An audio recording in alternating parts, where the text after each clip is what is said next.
Hello, আসসালামু আলাইকুম। আমরা এখন আছি লাটভিয়াতে। তো আমরা ন্যাশনাল লাইব্রেরি অফ লাটভিয়া ঘুরতে আসলাম।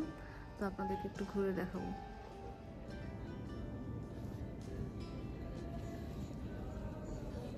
এটা হচ্ছে লাইব্রেরির নিচতলা, নিচের ফ্লোর। তো এখন আমি আপনাদেরকে খুবই সুন্দর একটা জায়গায় নিয়ে যাব। আসেন আমার সাথে, আমি দেখাই। আমি যখন এখানে বইয়ের পাতা উল্টাবো, সাথে সাথে দেয়ালের ছবিটাও চেঞ্জ হবে এবং সাথে সাথে সাউন্ডটাও চেঞ্জ হবে। কি চমৎকার, তাই না?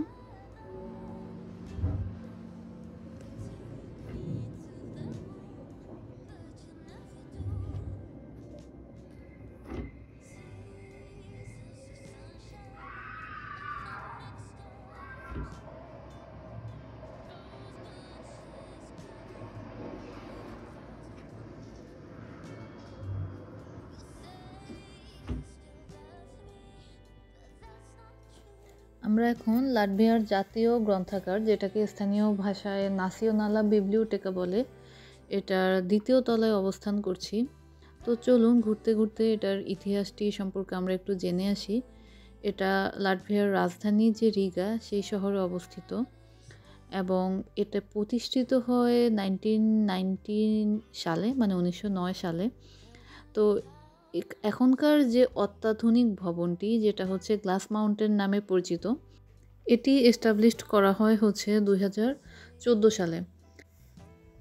এটিকে গাইসমাস পিলসও বলা হয়ে থাকে এবং এটি প্রতিষ্ঠিত হয় ঠিক লাটভিয়ার স্বাধীনতা ঘোষণার পরপরই, মানে 1919 সালের 29শে আগস্ট। এবং এটির প্রথম পরিচালক ছিলেন জানিস মিসিন্স।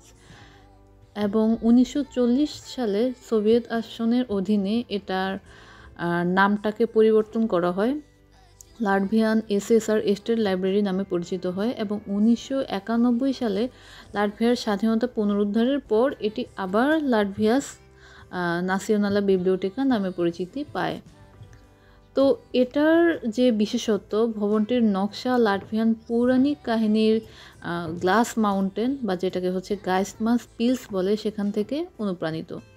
এবং এই ভবনটির উচ্চতা হচ্ছে 13 তলা এবং এটা 68 মিটার এবং এতে মোট কর্মী কাজ করেন 480 জন। এখানে বসে আপনারা রেস্ট নিতে পারবেন, রেস্ট নেওয়ার জায়গা আছে।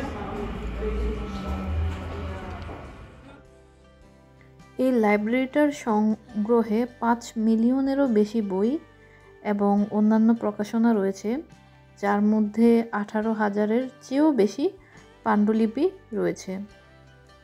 তো এটার মূল উদ্দেশ্য হচ্ছে লাটভিয়ার জাতীয় যে সাহিত্য, সেটা সংরক্ষণ করা এবং দীর্ঘমেয়াদী অ্যাক্সেস সেটা নিশ্চিত করা।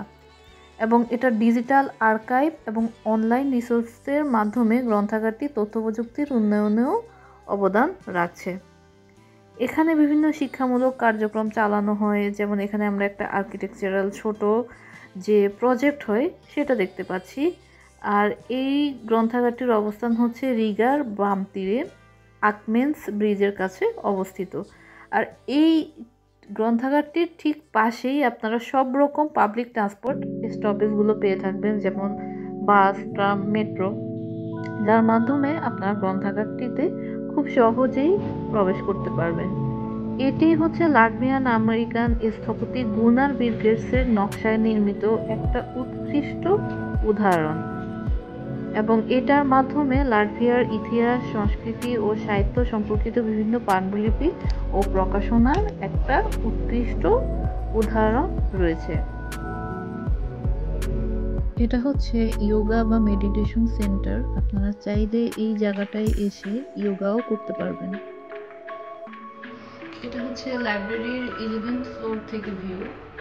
এখান থেকে আপনারা পুরো সিটির একটা ভিউ পাবেন। আমার কাছে মনে হয় রিগার অন্যতম সুন্দর জায়গা হচ্ছে লাইব্রেরির 11th ফ্লোরটা।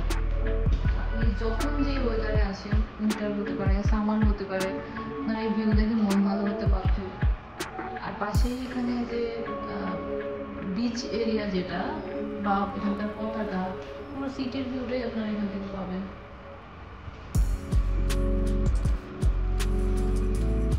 বাল্টিক সি নেরিস রিভার না, এটা নেরিস না, নেরিস তো টাউন আছে, এটার অন্য নাম আছে, দেখতে হবে। ভলগা বানা খুবই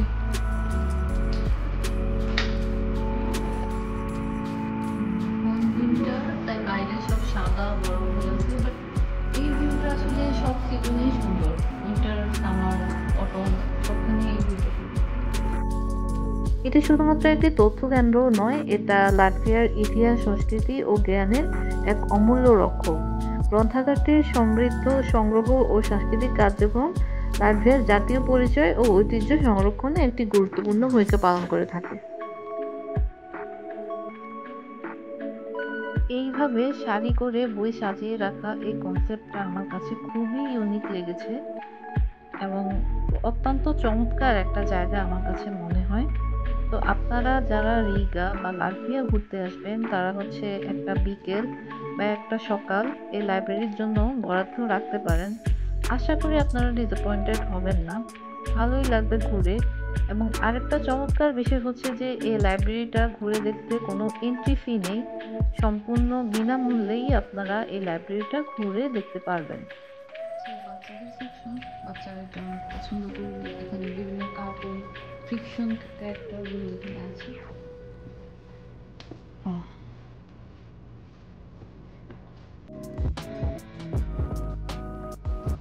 আমাদের লাইব্রেরি ঘোরা মোটামুটি শেষ।